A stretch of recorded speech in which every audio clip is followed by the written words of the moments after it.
Breaking tonight here at 5 o'clock, Louisville Mayor Craig Greenberg at 3:30 this afternoon, once again emphasizing what he said Saturday night. There are no more missing persons reports from the UPS crash. The number of dead standing at 14. Hello, everyone. I'm Doug Proffitt. And I'm Connie Leonard. 6 of the 14 people killed in the crash have been identified officially, and we learned more names over the weekend. U of L's business school said Matt Sweets, a 2011 graduate, died on Thursday after suffering critical burns. He is survived by his girlfriend and their 2 children. Sweets is the 6th victim, again publicly identified so far, along with Lou Fedden and his 3-year-old granddaughter, Kimberly Asa. And at the top of your screen right there, the 3 pilots on board, Captain Richard Wartenberg, Lee Truitt, and Dana Diamond, also died in the crash. WHAS 11's Conroy DeLuce covered the mayor's news conference this afternoon. So Conroy, can you tell us what else we learned from the city and emergency leaders out there today?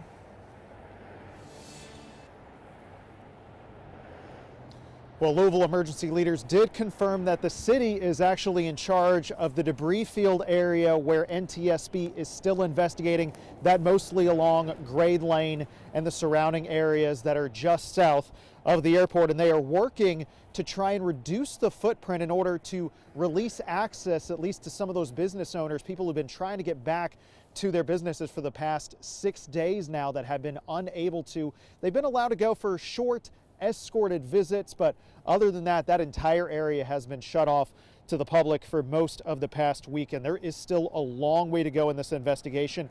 NTSB is still lifting up and trying to carry debris out of the area, and the street eventually will need to be cleaned before it is fully accessible. Now, out of caution, any trucks that are rolling through right now to help with the cleanup, they are washing those entirely. That's how serious they are taking this and insisting that it is still very dangerous out there. Now, as we have reported, 14 people have died, and the mayor said at this point they don't have any more people who are missing from their list. Here's what he had to say earlier. As I mentioned on, I believe it was Saturday evening, we believe that the number of missing persons reports that we're aware of matches the number of victims that have been located at the site. Once we begin to identify those victims, then we'll have a better sense of whether there's an exact match. But right now, that is our best guess, best sort of conclusion. Now, as the mayor made clear, that area is still considered dangerous. They do have security there 24/7 to make sure nobody from the public gets in there. There's a huge danger that you could hurt yourself. They even said over the weekend an Anchorage Middletown firefighter hurt his knee. So this is something they are taking very seriously. MSD was also at the press conference, the mayor commending them for preventing 30,000 gallons of oil from spilling and potentially contaminating groundwater. But there are still some areas that we've reported that the EPA, that MSD is focusing on, especially in the Pond Creek area and the southern and northern ditches. So again, there will be a community resource center set up by the end of the week, and there will be a hotline that impacted people and businesses can reach out to, because we know there's countless more than they've even been in contact with, even as they are allowing short escorted visits for some business owners. We'll have another update coming for you at 6 live outside of Metro Hall. Conroy DeLuce, WHAS 11 on your side. Conroy, thank you. At a Veterans Day ceremony today, Congressman Morgan McGarvey of Louisville honored victims of the UPS crash with a moment of silence.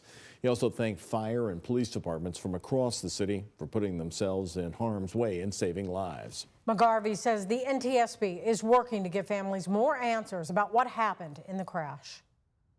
NTSB, they are working hard, they're being thorough, they're being deliberate. They want answers as quickly as we do. They want to make sure they're right, and we keep pressing to make sure that we get that information correctly and immediately to the families. Morgan McGarvey also said it's been a somber week for the city, and he wants to recognize first responders and pay tribute to the victims. Also, the FAA is grounding all UPS and FedEx MD-11 planes across the country following the crash last Tuesday, pending a further inspection. You can see images of that type of plane right there. UPS says MD-11s make up 9% of its airline fleet. There are 70 of them in service worldwide.